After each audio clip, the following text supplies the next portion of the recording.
Jeg vil også tillate meg å stille spørsmål til utenriksministeren. I forlengelsen av den gleden vi har sett over endringer både i Tunis og Egypt, så har jo altså denne ilden spredt seg til flere land, men ser for øyeblikk ut til å få en brå stopp i Libya. I Libya bomber nå Gaddafi sin egen befolkning.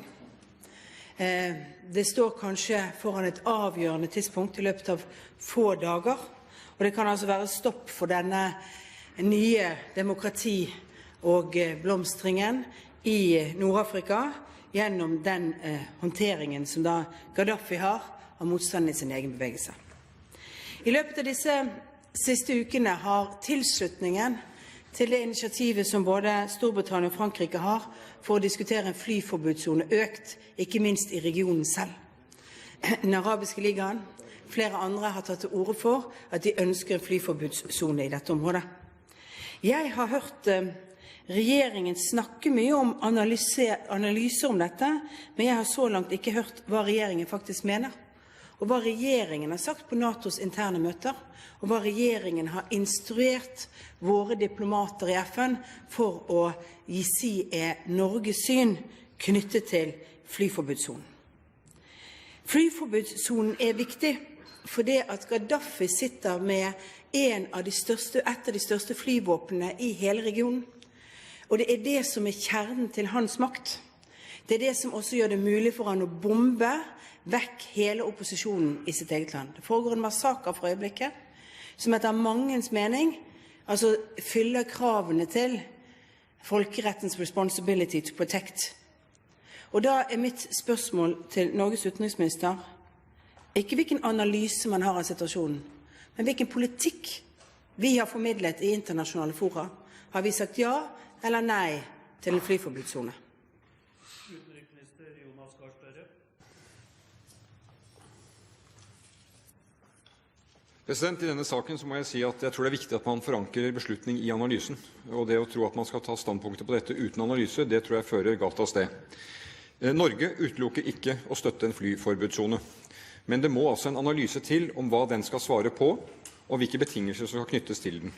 Vi har medvirket til NATOs posisjon, og den går ut på at en eventuell involvering av NATO kun aktuelt dersom det foreligger et FN-mandat, dersom det støtter regionen, og dersom det et reelt behov for innsatsen som må ha en tilleggsverdi.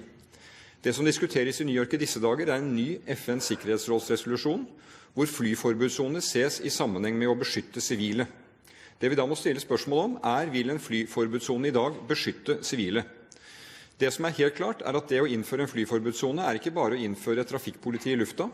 Det vil måtte innebære omfattende operasjoner også på bakken i form av bombing av luftinstallasjoner, flyplasser, radaranlegg osv. Og det også klart at i det øyeblikket man går inn med en flyforbudszone og bomber i Libya, da man engasjert i konflikten. Hvis bakkevirksomheten fortsetter, slik man kan ha grunn til å tro, så må det internasjonale samfunn følge opp, og da vi altså inne i en borgerkrig, tar del i den under veldig uklare omstendigheter. Dette av de tingene som avklares. Den arabiske liga ønsker velkommen en flyforbudszone, men sier nei til utenlandsk militær intervensjon. Dette av de spørsmålene som ikke henger helt sammen, fordi en flyforbudszone kan lett bli neste skritt en militær intervensjon. Jeg tror derfor det trengs mer avklaring av hva landene i regionen virkelig villige til å delta i, hvilke fly som skal delta i en slik operasjon. Dette kan ikke være et nytt vestlig engasjement i et nordafrikansk land, hvor vi trekkes inn i det som en krigslignende situasjon. Vi deler uroen for situasjonen i Libya, og støtter nye kraftfulle tiltak i regi av FNs sikkerhetsråd, og utelukker ikke at en flyforbudszone kan være et slik virkemiddel, men det må da ses i den brede sammenheng som bygger på, en analyse, Solberg til oppfølging.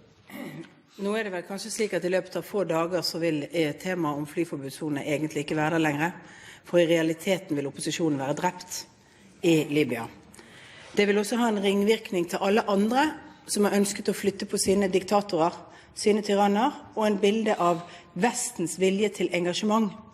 Hvis ikke vi klarer å tydeligere faktisk kan stille opp og si, også Norge som nasjon, at vi vil støtte et FN-mandat for en flyforbudszone. Og det det spørsmålet mitt vil Norge støtte et FN-mandat for en flyforbudszone? Vil vi være pådrivere for å få det til, eller vil vi ikke? langsiktige konsekvensen at de demokratiske kreftene i mange arabiske land opplever oss som unnfallende, vil sannsynligvis kunne være vel så stort å stimulere like mye til ekstrem islamske bevegelser som mye annet vi kan gjøre. Og da mitt spørsmål tilbake igjen. Jeg skjønner alle forbeholdene, men hva har vi sagt? Har vi sagt at vi mener at vi bør innføre en flyforbudssone, eller har vi ikke sagt at vi mener at vi skal innføre en flyforbudssone? Eller det sånn at norsk utenrikspolitikk bare består av analyse og ikke av standpunkter? Utenriksminister Støre. Vi har vært kritiske til en lettvint innføring av en flyforbudssone som ikke henger sammen med hvilken politikk man er villig til å gjennomføre, hvem som skal gjennomføre den, og hvilket mandat som skal ligge til grunn, nemlig et FN-mandat. Jeg minner om at intervensjonen i Irak på mange måter begynte med en flyforbudssone, det også. Og situasjonen i Libya, ja, den er den at Gaddafis styrker vinner fram. Det betyr ikke at det kommer til å være en slagen landevei for han videre, hverken på bakken eller i det internasjonale samfunn. Det kan treffes enda sterkere tiltak mot han.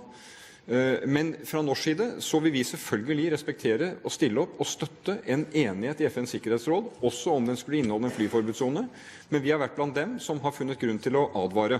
Skal også huske på det at opprørerne øst i Libya i mange dager, og faktisk uker, var imot en flyforbudssone, mot intervensjon.